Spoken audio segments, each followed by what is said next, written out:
Bonjour à tous. Dans cette vidéo, je voulais vous parler de comment concilier la maturité émotionnelle et la maturité spirituelle, et vous donner quelques conseils. Moi, en tout cas, ce qui m'a aidé et ce que j'utilise comme petite technique pour pallier les deux.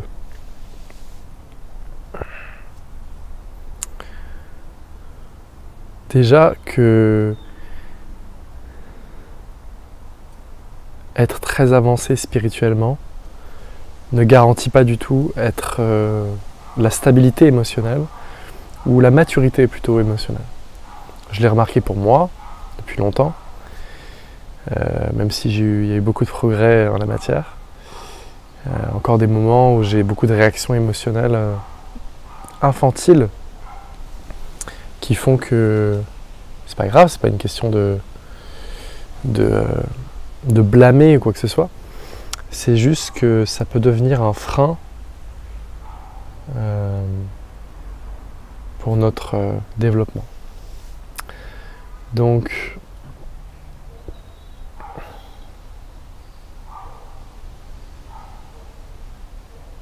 c'est paradoxal parce qu'on pourrait penser que quelqu'un qui est très avancé spirituellement est forcément avancé sur tous les niveaux de sa vie. Et ben non.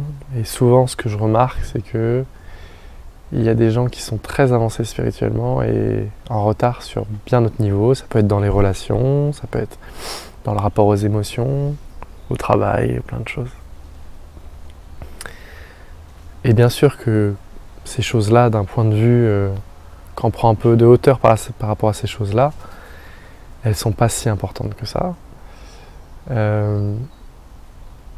Mais je pense qu'être mature spirituellement, et être mature tout court, c'est de ne pas faire de différence entre sa vie humaine, sa vie divine, entre guillemets.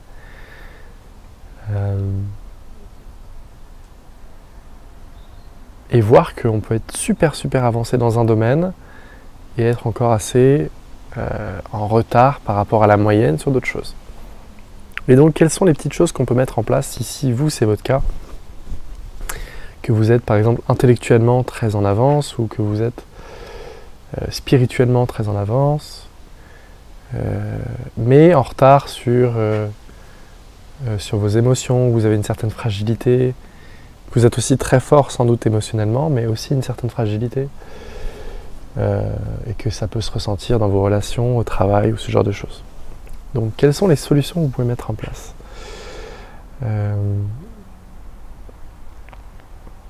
Des petites pratiques. On revient toujours à la pratique.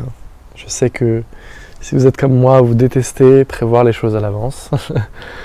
Moi, c'est mon cas aussi. J'aime pas du tout prévoir les choses à l'avance. Mais là, ça peut vous aider de vous dire, voilà, chaque jour, je fais une chose. Alors, pour pas que l'esprit parte dans 10 000 directions, chaque jour, je me fixe une chose que je fais, une pratique que je vous mettrai dans la description, une pratique que je fais moi assez régulièrement, soit d'ancrage, c'est une pratique de Qigong, qui permet vraiment de se libérer si vous êtes quelqu'un qui a beaucoup d'énergie, de libérer ses émotions et ses énergies dans la terre. Et c'est une super pratique qui est en anglais, mais vous verrez que les gestes, vous réussirez à les comprendre, même si vous ne parlez pas anglais, je pense. Donc ça, c'est une pratique que je fais régulièrement. Et en plus de ça, une pratique de purification du corps énergétique. Okay, pour la bonne et simple raison que les émotions qu'on ressent, les fortes émotions, elles se coincent, on va dire, quand elles ne sont pas exprimées, quand elles sont réprimées, elles peuvent se coincer dans le corps énergétique. Voilà, faire un petit lavage, entre guillemets, comme quand vous prenez votre douche. Pas forcément quotidien, plus quand vous le sentez. Quand vous sentez que voilà, vous vous êtes un peu à cran ou vous réagissez facilement, etc. Vous pouvez faire cette pratique-là que je vous mets aussi dans la description, qui peut vous aider.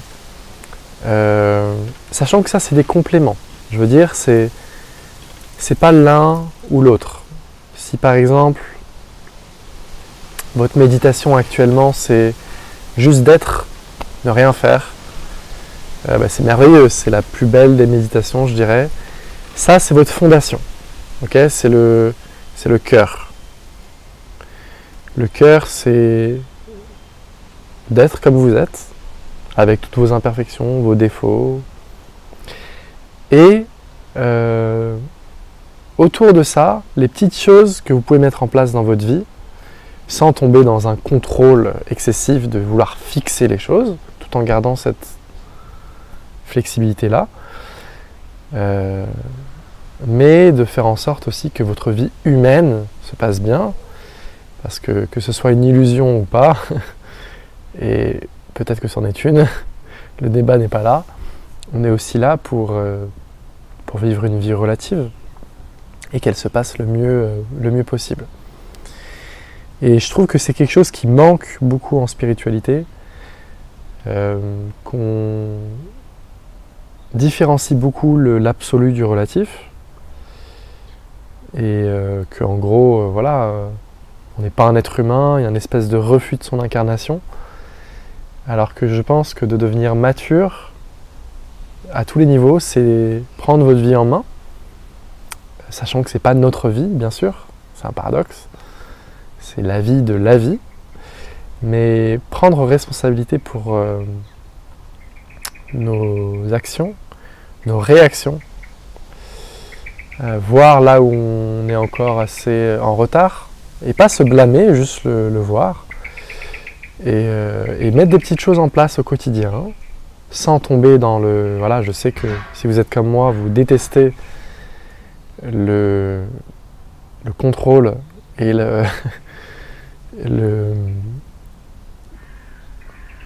comment dirais-je, oui, le surcontrôle, et vous avez envie d'être qui vous êtes, et voilà, ça c'est super, mais peut-être aussi garder avec ça un côté un peu carré pour être équilibré, voilà, pour avoir les deux cerveaux, comme on dit, cerveau droit qui est un peu dans le lâcher prise, la flexibilité, et le cerveau gauche qui est aussi important pour rationaliser et nous organiser. Donc, je vais vous mettre dans la description 2 petites pratiques que je fais quotidiennement pour vous aider à bien vous développer à tous les niveaux. Et j'espère que ça vous sera utile. Voilà. Et j'espère que vous avez bien aimé cette vidéo en tout cas. Profitez bien de du beau temps qu'il fait en ce moment. Et je vous dis à bientôt. Et n'hésitez pas à me